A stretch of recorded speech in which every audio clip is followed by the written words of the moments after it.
السلام عليكم ورحمة الله وبركاته. الحمد لله نحمده ونصلي على رسول الله وما بعد.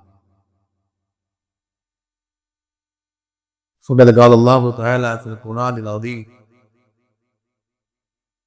أعوذ بالله من الشيطان الرجيم. بسم الله الرحمن الرحيم. وأتموا الحج والعمرة لله. صدق الله العلي العظيم. وقال رسول الله صلى الله عليه وسلم: الحجر الأسود من الجنة، أو كما قال رسول الله صلى الله عليه وسلم.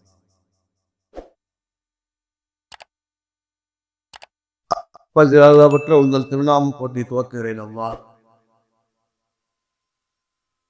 சாந்தியும் சமாதானம் சர்தார் ஸல்லல்லாஹு அலைஹி வஸல்லம் அவர்கள் மீதும், ஷாபுகளை வலுவாதி பேரி பின்பற்றிய உத்தம சத்திய சஹாபாக்கள், தாபீன்கள், தபா தாபீன்கள், உலக மூமின்கள், குறிப்பாக அல்லாஹ்வுடைய நல்லவை ஆடி வந்திருக்கின்ற நம் அனைவரும் மீதும் சாதியும் சமாதானமும் என்றென்றும் நிலவட்டுமாக. அன்பும் கண்ணியத்திற்குரிய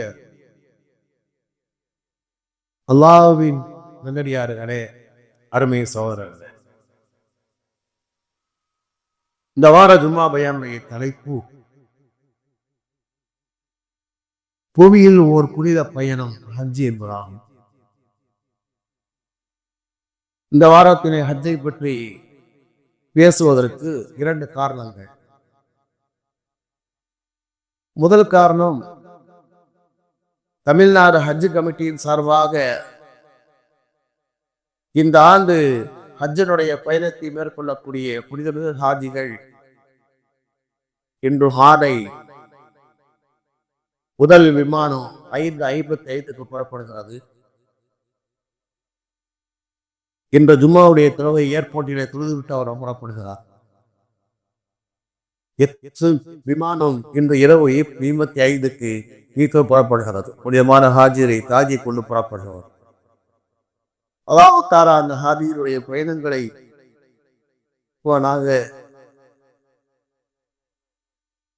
செல்லக்கூடிய எல்லா மக்களுடைய ஹாஜிகளையும், எல்லா ஹாஜியருடைய ஹஜ்ஜையும் ஏற்றுக்கொள்வாராக.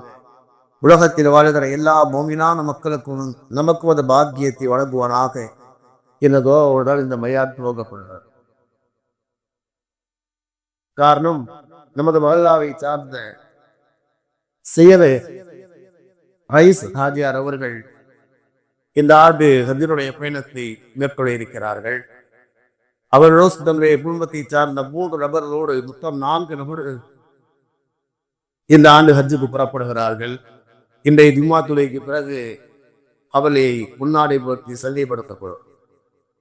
எனவே இந்த நேரத்திலே தான் ஹஜ்ஜை பற்றிய சில செய்திகள் உங்களுக்கு சொல்லப்படுகின்றது. அன்பிற்கினியவர்களே, அல்லாஹ் தஆலா தன்னுடைய திருமறையிலே ஹஜ்ஜை பற்றி நிறைய கூறுகின்றார்.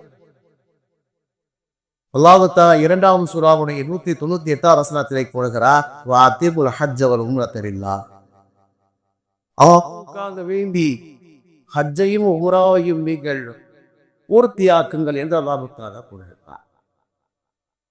இந்த ஹஜ்ஜையும் உம்ராவையும் நிறைவேற்ற வேண்டும், அதை அல்லாஹ்வுக்காக செய்ய வேண்டும் என்று அல்லாஹ் தஆலா கூறுகிறார். அன்பிற்கினியவர்களே, இந்த ஹாஜிகள் செல்கின்ற புனிதமிகு நகரமான மக்கத்துல் முக்கர்ரமாவும் மதீனத்துல் முனவ்வராவும் இந்த உலகத்தினுடைய இஸ்லாமிய வரலாற்றினுடைய இன்மை மறுமையினுடைய பல்வேறு சிறப்புகளையும் பாக்கியங்களையும் பெற்ற நகரமாக இருக்கிறது. நீங்கள் நிறைய பார்த்திருக்கலாம், அறிந்திருக்கலாம். ஹஜ்ஜுக்கு போறோம் இருக்கிறாங்க, அங்கே வேலை செய்தவர்கள் இருக்கிறார்கள், நிறைய இருக்கிறீர்கள். அதாவது பயானுடைய நோக்கம் உங்களுக்கு தெரியாத ஒரு பெரிய மேதாவியாக நான் உங்களுக்கு சொல்லவில்லை. எனக்கு தெரிந்த சில செய்திகளை உங்களுக்கு நான் சொல்கிறேன், அவ்வளவுதான். ஆக அந்த இடம் அவைகளை பற்றி நான் படிக்க ஆர்வம் அதிகமா.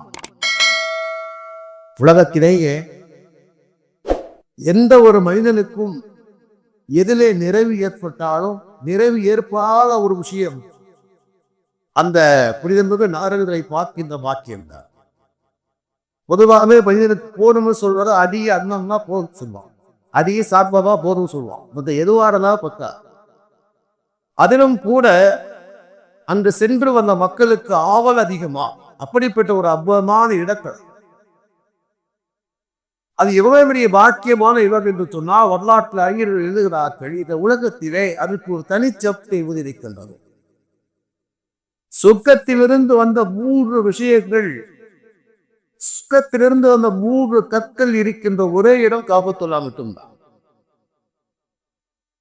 உலகத்திலே எத்தனையோ நம்ம ஒருங்கிணைசி விதவிதமான கற்களை கொண்டு மாளிகை இருக்கிறது. சொர்க்கத்திலிருந்து நேரடியாக இறக்குமதி செய்யப்பட்ட 3 கற்களை தாண்டிய இடம் காபத்துல்லா மட்டும்தான்.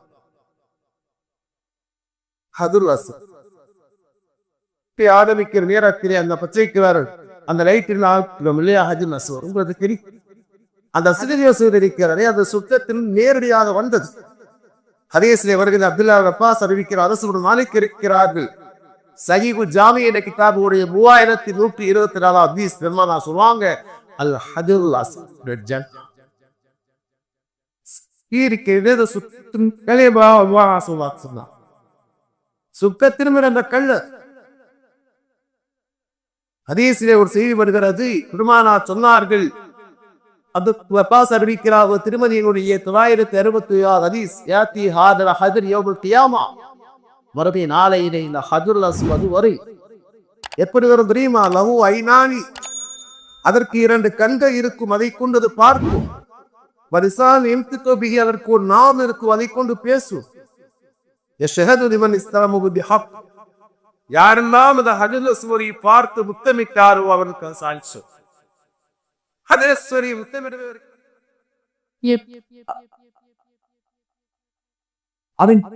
தொட்டு முத்தமிடக்கூடிய பாக்கியம் இருந்தால் அப்படி முத்தமிடலாம். அப்படி இல்லை என்றால் பெருமானார் ஸல்லல்லாஹு அலைஹி வஸல்லம் ஃபத்ஹே மக்காவின் போது தான் முத்தகையில இருந்த நேரத்திலே தன்னிடத்தில் இருந்த அசாவை கொண்டு அதை தொட்டு முத்தமிட்டார்கள். அப்படி முத்தமிடலாம். தூரத்திலிருந்து அவருக்கு கையை காண்பித்து முத்தமிடலாம். பெருமானார் சொல்வாங்க, யாரெல்லாம் அந்த ஹஜருல் அஸ்வதை பார்த்து முத்தமிட்டாரோ அதற்கு அது சாட்சி சொல்வாங்க சொன்னார். அந்த ஹஜருல் அஸ்வதுக்கு சுத்தத்தின் அந்த கண் அது இருக்கின்ற இடம் அதுதான். இரண்டாவது எழுதுகின்றார்கள், மக்காவை இப்ராஹிம் அந்த ஒரு கூண்டு இருக்கிறது இல்லையா, அந்த கூண்டிலே மறைக்கப்பட்டிருக்கின்ற மக்காவை இப்ராஹிம் இஸ்லாம் அவர்கள் நின்று அந்த காபத்துல்லாவை கட்டி அந்த கல் அது சொர்க்கத்திலிருந்து வந்த கல். அல்லாஹ் தஆலா பிரபு இமாம் இஸ்லாம் சொன்னான், அந்த கல்லை சுட்டி காமித்து சொன்னான், இந்த கல் சொர்க்கத்தின் கல், இதன் மீது ஏறி இந்த கட்டுக்கடிப்பதாக. அந்த கல் எப்படிப்பட்ட அற்புதமான கல் தெரியுமா? கட்டிடங்கள் கட்ட கட்டது தானாக உயரும், மேலே முடிந்து விட்டால் கீழே இறங்கிவிடும். அல்லாஹ்வுடைய அற்புதமா இந்த உலகத்திலே அறிவியல் மூலமாக இதெல்லாம் சாதிக்க முடியும். அல்லாஹ்வான் முடியும், அல்லாஹ்வான் முடியாதா? ஒரு தலைப்பிட நிறைய பேசியிருக்கிறேன். இந்த உலகத்தை எப்படி தூரமான காட்சிகளை அறிவியல் சாதனைகளை ஒரு பார்க்க முடிகிறதோ, கேட்க முடிகின்றதோ, பேச முடிகின்றதோ, இதையெல்லாம் இறைதேசத்தில் இந்த உலகத்திலே செய்து காண்பித்தார். நமக்கு ஆச்சரியமாக இருக்கா? அல்லாஹ்வுடைய தொடர்பு நமக்கு குறைவாக இருக்கிறார், நமக்கு ஆச்சரியமாக இருக்கா? மக்காம் இப்ராஹிம் இருக்கிறது இல்லையா, அது சொர்க்கத்தின் கல். ருக்குனே யமன என்பது சொர்க்கத்தின் கல். கபத்தாரி தவாசிக்கு நேரத்தில் 3வது மூலைக்கு வரும். ஹஜரஸ்வதினை ஆரம்பிக்கும் உப்பு திமப்பெருக்கும் மூட்டு பக்கத்திலே வருகிற மூட்டு தூண் உப்புடைய கிருப்பியா அது வரைக்கும் 3ஆம் கலிமா ஓத வேண்டும். ருக்குட்டி எமாலிருந்து ஹஜருல் அஸ்வதைக்கு ரொம்ப நாத்தி தான் ஓதுறேன். அந்த ருக்குனே யமாலி இருக்கிறது, அது சுத்தத்தின் கல்ல. ஹதீஸிலே வருகிற பெருமானார் சொன்னார்கள், அர்ருக்குனு வல் மகாமு யாக்கூத்த தாலி லில் யவாக்கீத் ஜன்னah. ஹாக்கிம் என்ற கிதாபுடைய 1644 ஹதீஸ் பெருமானார் சொன்னார்கள், மக்காம இப்ராஹிமு அந்த ருக்குனில் யமானியும் சொர்க்கத்தினுடைய மாணிக்க விருது மாணிக்கல்லாஹ் பெருமானார் சொன்னார்கள். எப்படிப்பட்ட தெரியுமா செய்தி வருகிறது. அது கூட யமீனுல்லாஹி அஸ்ஸ வ ஜல் லிசானிஹி பியா ஹல்கஹு. ருக்குனே யமானி என்பது அல்லாஹ்வுடைய கரம். அதை கூட அல்லாஹ் தன்னுடைய மக்களிடத்திலே படைப்புகளிடத்தில் அல்லாஹ் தஆலா முசாஃபா செய்கின்றார். எவர் யார் தொடுகிறார்களோ அவருக்கு அல்லாஹ்வுடைய கரத்தை கூறுவதாக நான் சொன்னார்கள். அறிவிக்கிறவர்களே, ஒரு விரிவான தலைப்புகள் நமக்கு நேரம்தான் போயா எப்போது. இந்த காபத்துல்லா என்பது ஒரு அதிசயமான ஒரு இடம். எப்படிப்பட்ட அதிசயம்? முதலாவது சிறப்பு எழுதியிருந்தார்கள், சுத்தத்தினுடைய 3 கற்களை உள்ளடக்கிய ஒரு அற்புதமான இடம். ஹஜ்ருல் அஸ்வதும் மக்காமில் இப்ராஹீமும் உட்புல யமானியும் சொர்க்கத்தினுடைய மாணிக்க கற்கள், வாகர கற்கள். அதை தொடுகின்ற மக்களுக்கு மறுமை நாளில் சிபாரிசியும் அப்படிப்பட்ட அற்புதமான கற்களை உள்ளடக்கிய இடம் தான் காபத்துல்லா என்பது. இரண்டாவது நிலவின் காபத்துல்லாவை எல்லாம் முத்தார எங்கே வைத்திருக்கிறார் தெரியுமா?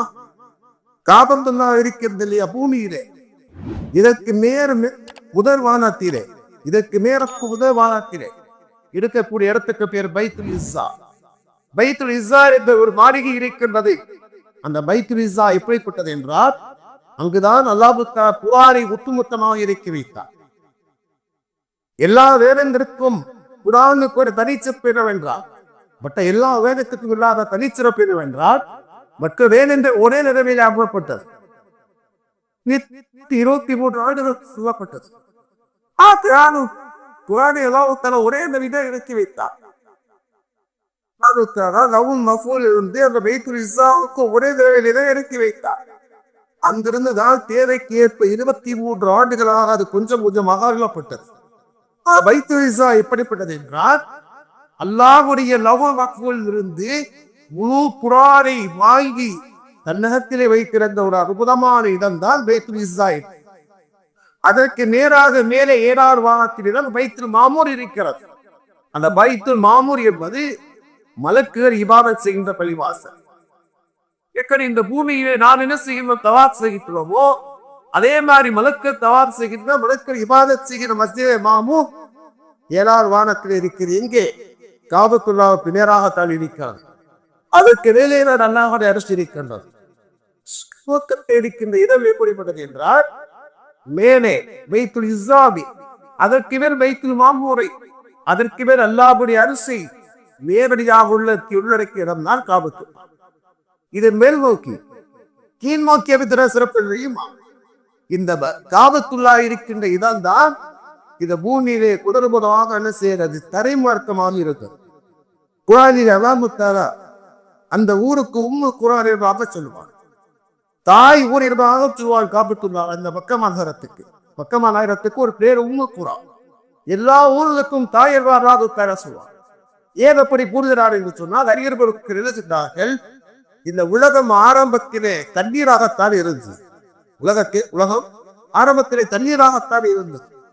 ஒரே ஒரு இடத்திலே என்ன செய்கிறது? கும்மளியை போன்று தண்ணீர் தரை இருந்தது. தரை இருந்தது. அந்த தரையிலிருந்தான் அல்லாஹ் தஆலா இந்த பூமியை விரித்தார். அந்த தரையாக இருந்த அந்த இடம் தான் காபத்துல்லா இருக்கின்ற இடம். ஆக இந்த உலகம் விரிக்கப்பட்டது, இந்த தரைமாக்கு உருவாக்கப்பட்டது என்பது காபத்துல்லாவில் இருந்தால் உருவாக்கப்பட்டது.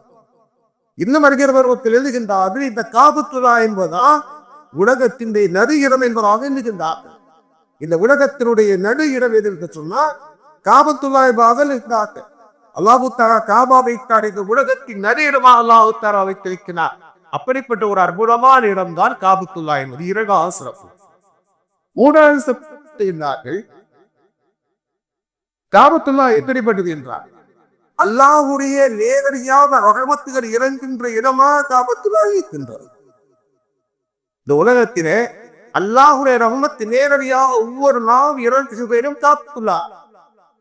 ஹதீஸிலே வருகின்றது, ஹஜ்ரத் ரசூலுல்லாஹி ஸல்லல்லாஹு அலைஹி வஸல்லம் கூறியதாக அப்துல்லாஹ் இப்னு அப்பாஸ் அறிவிக்கிறார்கள்.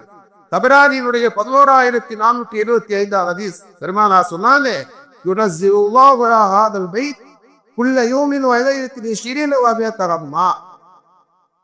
அல்லாஹ் தஆலா ஒவ்வொரு நாளும் இந்த காபத்துல்லாவின் மீது 120 ரஹ்மத்தினை அல்லாஹ் இறக்குகின்றார். 120 பேர் இறக்குகிறார். சித்தூனலை தாயிசி அங்கே தவார் செய்யக்கூடிய மக்களுக்கு 60 ரஹ்மத்தினர் வழங்கப்படுகின்றது. தொழக்கூடிய மக்களுக்கு 40 ரஹ்மத்து வழங்கப்படுகின்றது. காபத்துல்லாவை பார்க்கின்ற மக்களுக்கு 20 ரஹ்மத்து வழங்கப்படுவதாக ஹஜ்ரத் ரசூலுல்லாஹி ஸல்லல்லாஹு அலைஹி வஸல்லம் சொன்னார். அல்லாஹ்வுடைய ரஹ்மத்தை அல்லாஹ்வுடைய ரஹ்மத் நிறைந்திருக்கிற இடம் அது. அதனால அந்த காபத்துல்லாவுடைய கோயில் வச்சுட்டு யாரெல்லாம் தவாப் செய்கிறாரோ, யாரெல்லாம் தொழுகின்றாரோ, யாரெல்லாம் பார்த்து கொண்டிருக்கிறாரோ அதுவே பாக்கியம். அதனால அதுடைய பயான்ல கூட நாம் சொல்லுவோம், ஊம்பரை சாப்பிட்டு படுத்துக்கிறதா போய் பார்த்துக்கிட்டாலும் உட்காரவே அதை பார்ப்பதே பாக்கியம். ஒழுமான சாப்பாடு விடுவாங்க. ஏன்னா அவங்க கூட்டிட்டு போனதா செய்யணுமா இல்லையா? சாப்பிட்டதுக்கு அந்த ஏசி ரூமுக்கு அதுக்கு மாத்திக்கிட்டா கேட்கறதுக்கு ராய் இருக்கா? ஏன்னா அவங்க போகும்போது என்ன சொல்லுவாங்க, நாங்க உப்ராப்பு போறோம், ஜியாரத்துக்கு போறோம், வரைக்கும் தான் கேட்பாங்க. ஓராடுனா போக பிறகு தூரம் தான் தூங்க. அவங்களுக்கு தேவை என்ன? டிராவல்ஸுக்காரர்கள் சாப்பாடு கூட தரப்பி அதை கொடுக்குறோம், அவ்வளவுதான். வற்புறுத்த வர மாட்டாங்க. என்ன சரி சில பேர் நல்லா நிம்மதியா இருக்கா, சாப்பிட்ட சாப்பாடு ஒரு தூக்கத்தை போட்டா நல்லா இருக்குமே அல்ல. பல பேர் இப்படி இருக்கிறாங்க. சில பேர் அப்படி அல்லா பாதுகாக்குவேன் என்று சொன்னார். அந்த காபத்துல்லா பார்ப்பதே இல்லாமல் இல்லையா? அதை பார்க்கக்கூடிய மக்களுக்கு 20 வகை தகுமத்தை எல்லாம் கொடுக்கிறார். அல்லாஹ்வுடைய ஒரு ரஹ்மத்து கிடைத்தாலே பெரிய பாக்கியம். அல்லாஹ்வுடைய அந்த ஒற்றை அந்த அந்த ஜாரியிலே நம்மை பார்த்துட்டாலே பெரிய பாக்கியம். இந்த உலகத்தில் அல்லாஹ்வுடைய அருளை பெற்ற மக்கள் எவ்வளவு பாக்கியங்கள் அடைந்தார். காபத்துல்லா எப்படிப்பட்ட இடம் என்று சொன்னாலை பார்ப்பது பார்த்து நான் கூட உங்களுக்கு சொல்லி இருக்கேன். பெருமானார் சொல்லாத 3 விஷயங்கள் பார்த்தாலே நன்மை. காபத்துல்லாவை பார்த்தால் நன்மை, குர்ஆன் ஷரீஃபை பார்த்தால் நல்லது. ஓதக்கூடாது அர்த்தம் இல்லை, அதை பார்த்து கொண்டாலே நன்மை. அதான் பையன் சொல்லுவேன், டே வேஸ்டா உட்காரு மாத்தி மாத்தி பூசியை பார்த்தா என்ன ஆக போகணும்? ஓதி முடிச்சதே மாத்தி மாத்தி பூசியை மாத்தி பூசியை பார்க்கணும் என்ன ஆகும்? குர்ஆனை பார்த்தாலே நன்மை, ஓதினால் நன்மை, பாரவும் நல்லா நன்மை. அதே மாதிரி பெற்றோரை அன்போடு பார்த்தாலே நன்மை.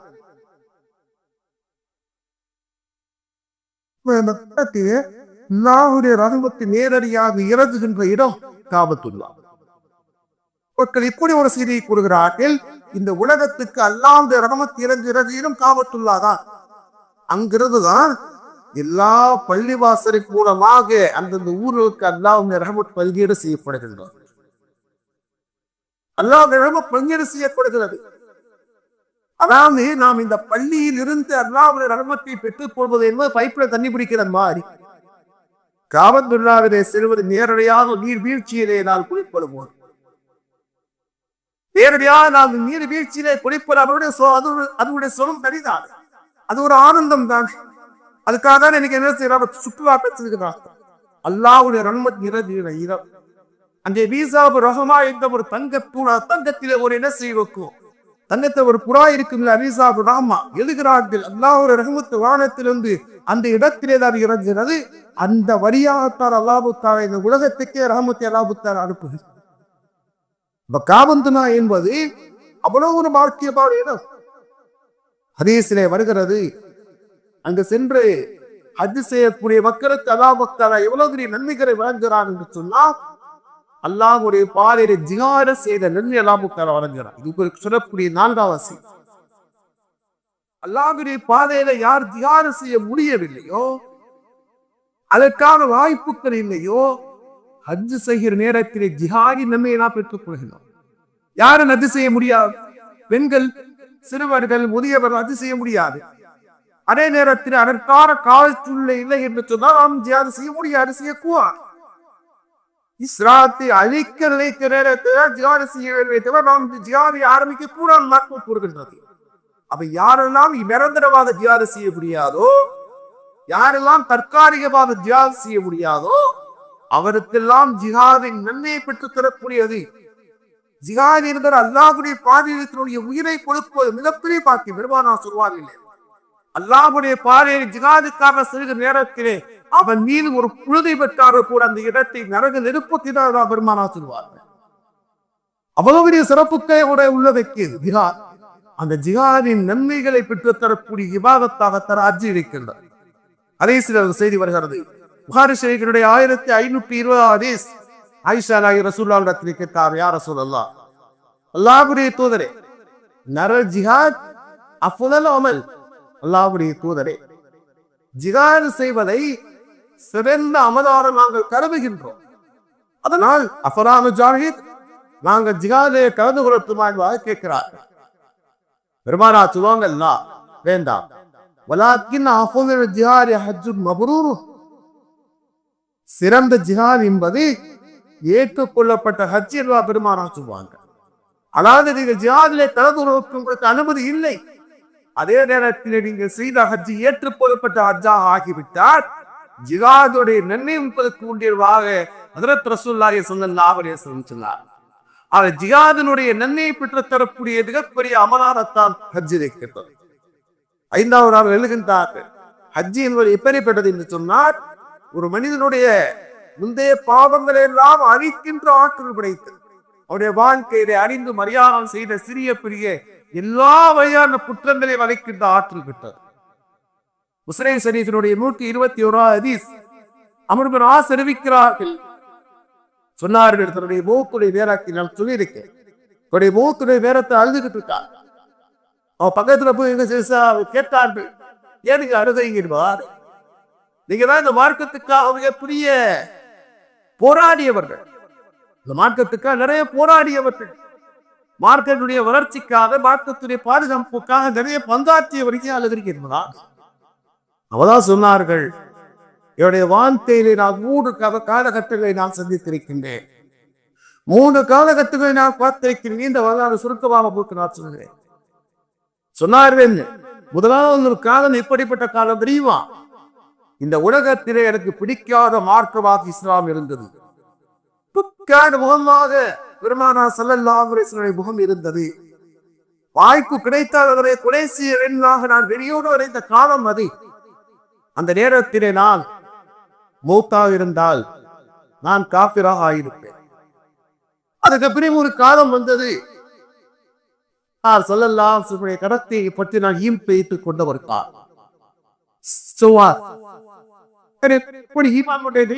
அது ஒரு அதிசயமான நிகழ்வு. சொல்லிவிட்டு சொன்னவே, இப்போது உள்ளத்திலே ஈமான் ஏற்றுக்கொள்ள வேண்டும் என்ற எண்ணம் ஏற்பட்டதோ, பெருமானார் ஸல்லல்லாஹு அலைஹி வஸல்லம் வந்தேன். சொன்னேன், உபசித்தியவா, அல்லாஹ்வுடைய தூதருடைய கரத்தை நீட்டிக்கிறதாக நான் சொன்னேன். பெருமானார் நீட்டினார்கள். நான் என் கரத்தை எடுத்துக்கொண்டேன். பெருமானார் கரத்தை நீட்டுமாறு நீ ஏதாவது சொன்னீர்கள். பிறகு நீங்க கரத்தை எடுத்துக் கொண்டீர்கள், என்ன ஏன் என்பதாக கேட்டார். அப்போது நான் சொன்னேன், அல்லாஹ்வுடைய தூதரே, நான் வாழ்க்கையில் நிறைய பாவங்கள் செய்திருக்கிறேன். நான் ஈமானை ஏற்றுக்கொண்டால் என்னுடைய பாவங்கள் எல்லாம் மன்னிக்கப்படுமா என்பதாக நான் கேட்டேன். அப்போது பெருமானார் சொன்னார்கள், அமாலிங்க, நீ அறிவாயா, நீ அறியவில்லையா? அன்னல் இஸ்லாம் எதிரிவாக்கான கமலகு, இஸ்லாத்தை ஏற்றுக்கொள்வது அதற்கு முன்னால் செய்த எல்லா பாவங்களையும் அழிக்கக்கூடியது.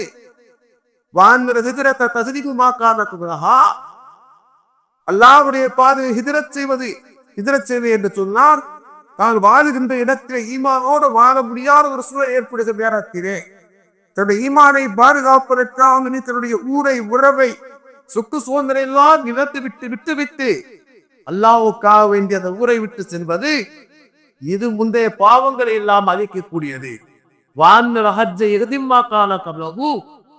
நிச்சயமாக ஹஜ்ஜனுடைய கடமை என்பது, ஹஜ்ஜனுடைய கடமை நிறைவேற்றுவது என்பது முந்தைய எல்லா பாவங்களை மன்னிக்கின்ற ஆற்றல் படைத்தது என்பதாக பெருமானார் ஸல்லல்லாஹு அலைஹி வஸல்லம் சொன்னார்கள். அப்போதான் நான் ஈமான் ஏற்றுக்கொள்வதாக சொன்னார். முஸ்லிம் சொல்வாங்க, நான் அதற்கு பிறகு ஈமான் ஏற்றுக்கொண்டதற்கு பிறகு எனக்கு பிடித்த முகமாக பெருமானுடைய முகம் இருந்தது. எனக்கு பிடித்த மார்க்கமாக இஸ்லாம் இருந்தது. நான் இந்த இஸ்லாத்துக்காக நிறைய போராடினேன், பாடுபட்டேன். நான் அப்போது மூத்தாகி இருந்தா நான் சுத்தவாதியாக இருந்தேன். அதுக்கு பிறகு ஒரு காலம் வந்தது, நிறைய பதவிகள் எனக்கு கொடுக்கப்பட்டது. என்னால் முடிந்த அளவுக்கு நான் சரியாக இருந்தேன். அதுல ஏதாவது குறைகள் இருக்குமோ அல்லாஹ் என்னை கேட்பான இந்த பயத்தால் அழுகிறதாக சொன்னாங்க. பதவியிலே இருக்கக்கூடியவர்கள் தந்தனால் இயல்புக்கு சரியா அல்லாவுக்கு பயந்து இருக்க வேண்டும். அதே நேரத்தில் அல்லாவிடத்தில் அல்ல வேண்டும் சொல்ல வேண்டும். அல்லாவிடத்தில் துபாசி அவருடைய வாழ்க்கை நாங்கள் அதிகம் ஏதாவது தவறு செய்திருந்தார் அடுத்தவருக்கு அநீதி வைக்கிற அந்த அமைப்பு விண்ணிப்பாயாக இந்த துவாரேசியை வரலாற்றில் நாம் அறிந்து வருகின்றோம். ஆக இந்த ஹஜ்ஜினுடைய கடவை இப்படிப்பட்ட அற்புதமாக சொன்னார். முந்தைய எல்லா பாவங்களையும் மன்னிக்கின்ற அழிக்கின்ற ஆற்றவரைக்காக ஹஜ் இருக்கின்றார். 6வது எழுதுகின்றார்கள், ஹஜ் என்பதை உணவிரிய வாக்கியமாக கூலி சொர்க்கத்தை தவிர வேறு எதுவும் இருந்தால் பெருமாளாக்கலாம். அல் ஹஜ்ஜுல் மப்ரூர் லைஸ ஜஸாபின் ஜன்னah. எல்லா வணக்கங்களை பற்றி பெருமானார் கூறுகிற இடத்தில் சொல்வார்கள், அதெல்லாம் சொர்க்கத்திலே சேர்க்கும்பார் பெருமானார் சொல்வார்கள். ஆனால் ஹஜ்ஜை பற்றி கூறுகிற இடத்துல பெருமானார் சொல்வாங்க, அந்த ஹஜ் இருக்கிறது ஏற்றுக்கொள்ளப்பட்ட ஹஜ்ஜுக்கு சொர்க்கத்தை தர வேறு கூடிய நிர்வாண பெருமானார் கூறுகிறார் சொன்னால் அந்த ஹஜ்ஜை பற்றி விட்டுள்ளார் பெருமானார் சொன்னார். நம்முடைய ஹஜ் ஏற்றுக்கொள்ளப்பட்டதாக ஆகிவிட்டார். அதற்கு கூலி சொர்க்கம். நான் அல்லாஹ்வுடைய துஆசி, யா அல்லாஹ் யாருமான ஹஜ்ஜுக்கு செல்கிறாரோடைய ஹஜ்ஜை ஏற்றுக்கொள்வாயாக, எங்களுக்கு அந்த ஏற்றுக்கொள்ளப்பட்ட ஹஜ்ஜை நிறைவேற்ற பாக்கியத்தை கூறியதாக சொல்லி நாம் அல்லாஹ்விடத்தில் துஆ செய்ய 6வது சிறப்பு. 7வது சிறப்பை பெருமானார் சொல்வாங்க, அல் ஹாஜ் யஸ்ஃபு ஃபி 400 மின் அஹ்லி பைத்திஹி. அபூ வஸார் அஷ்அரி அறிவிக்கிறார், பஸார் என்ற கிதாபை இருக்கிறது, ஒரு ஹாஜியினுடைய ஹஜ் ஏற்றுக்கொள்ளப்பட்டு விட்டார், தன்னுடைய குடும்பத்தை சார்ந்த 400 நபர்களை சொர்க்கத்துக்கு அழைத்து செல்லக்கூடிய, சொர்க்கத்துக்கு சிபாரிசு செய்யக்கூடிய பாக்கியத்தை பெறுவதாக ஹஜ்ரத் ரசூலுல்லாஹி ஸல்லல்லாஹு அலைஹி வஸல்லம் சொன்னார். எந்த அமலுக்கு இப்படிப்பட்ட ஒரு சிறப்பை பெருமானார் சொல்லவில்லை. பல சிறப்புகள் புலருக்கு சொல்லப்படுகின்றது. குர்ஆனை மனனம் செய்து அதை வந்தபடி அமல் செய்தார் அவர் சொர்க்கத்துக்கு 10 பேர் அழைத்து சொல்லப்படுகிறது. பெருமானார் சொல்லுவாங்க, சம்பரிக்கு அசரத்தி மின் அமலி பைத்தி குல்லுஹும் கத் வஜபத் லஹுமுன்னார். நரகவாதிகளாக தீர்ப்பளிக்கப்பட்ட தன்னுடைய குடும்பத்தை சார்ந்த 10 நபரை அழைத்து செல்வாங்க பெருமானார் சொல்வார். ஆனால் இவ்வளவு சிறப்பை பெருமானார் யாருக்கும் சொல்லவில்லை. என்ன சொல்றாங்க, தன்னுடைய குடும்பத்தை சார்ந்த நரகவாதியாக இருக்கின்ற 400 நபர்களை சொர்க்கத்துக்கு அழைத்து செல்கின்ற பாக்கியத்தை அல்லாஹ் தஆலா வழங்குகிறான் என்று சொல்லி எல்லாமே பாக்கியமாக சிறப்பு விடுவிக்க. 8வது சிறப்பை நான் சொல்கிறேன். ஹஜ்ரத் ரசூலுல்லாஹி ஸல்லல்லாஹு அலைஹி வஸல்லம் சொன்னார்கள், ஹஜ் மேலே பாக்கியத்தை நிறைவேற்றுவது என்பது அல்லாஹ் தஆலா வழங்குகிறான் என்று சொல்லி எல்லாமே பாக்கியமாக. சிறப்பு விடுவிக்க. 8வது சிறப்பை நான் சொல்கிறேன். ஹஜ்ரத் ரசூலுல்லாஹி ஸல்லல்லாஹு அலைஹி வஸல்லம் சொன்னார்கள், ஹஜ்ஜினுடைய பாக்கியத்தை நிறைவேற்றுவது என்பது அவருடைய பாவத்தின் மன்னிப்புக்கும் வறுமையினுடைய வறுமையை அழிப்பதற்கு ஒரு காரணமாக. பெருமானார் சொல்வாங்க, தாபிஉ பைனல் ஹஜ்ஜி வல் உம்ரா, ஹஜ்ஜை உம்ராவை நீங்கள் நிறைவேற்றுங்கள். ஃபைன்னஹுமா யன்ஃபியால் ஃபக்ர வ துரூப் கமா யன்ஃபில் கீரு ஹுபதுல் ஹதீத். எப்படி உள்ளனுடைய பட்டறை இருக்கிறது இல்லையா, அது இறுதியுடைய துருக்களை நீக்குகிறதோ அதே மாதிரி அந்த ஹஜ்ஜு உம்ராவை எப்படிப்பட்ட சக்தி படைத்தது என்றால் பாவ கரைகளை நீக்கக்கூடியது, வறுமை நீக்கக்கூடியதாக சொன்னாங்க. வறுமை நீக்கின்ற ஆற்றல் அதற்கு இருக்கின்றது. அதனால நம்ம ஹஜ்ஜுக்கு போல சில பேர் வைக்கிறாங்க, எல்லா கடமையும் செஞ்சிடணும், அதுக்கு பிறகு கடைசியில போகலாம் வைக்கிறார்கள். அல்ல, வாய்ப்புகள் செய்து விடுங்க. நிறைய செலவாகுது இதுதான் யோசிக்காது என்று பெருமானார் சொல்லுவாங்க. ஹாஜி ஏழையாக மாட்டான்பா பெருமானார் சொல்லுவாங்க. ஹாஜி ஏழையாக மாட்டாபா பெருமானார் சொல்லுவாங்க. கடைசியிலே ஒரு சிறப்பை நான் கூறுகிறேன். ஒரு ஹாஜி எப்படிப்பட்ட பாக்கியத்தை பெறுகிறார் என்று சொன்னா, ஹஜ்ரத் ரசூலுல்லாஹி ஸல்லல்லாஹு அலைஹி வஸல்லம் விசேஷமான துஆவை பெற்றுக் கொள்கின்றார். அல்லாஹ் மாஃபில் ஹாஜ் வலிமல் இஸ்தாபரல் ஹாஜ், யா அல்லாஹ் ஹாஜியுடைய குற்றத்தை மன்னிப்பாயாக. அந்த ஹாஜி யாருக்கெல்லாம் பாவ மன்னிப்பு தேடுகின்றாரோ அவனுடைய பாவத்தை மன்னிப்பாயாக பெருமானார் துஆ செய்கிறார். அவருடைய பாவ மன்னிப்புக்கு மட்டுமல்ல, அவர் யாருக்கெல்லாம் பாவ மன்னிப்பு கேட்கிறார் அவருடைய பாவத்தை மன்னிப்பாயாக என்ற பெருமானார் ஸல்லல்லாஹு அலைஹி வஸல்லம் துஆவை பெற்றவராக இருக்கிறார்.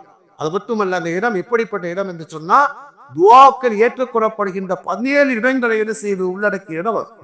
நான் சொல்லி இருக்கேன், அங்க இருக்கின்ற ஒவ்வொரு இடங்களும் துஆக்கள் ஏற்றுக்கொள்ளப்படுகிறோம். இந்த உலகத்திலே தினம் சேர்க்கிறோம், அல்லாஹ்விடத்திலே கேட்கின்றோம், நடக்கவில்லையாக நாம் கவலைப்படுகிறோம்.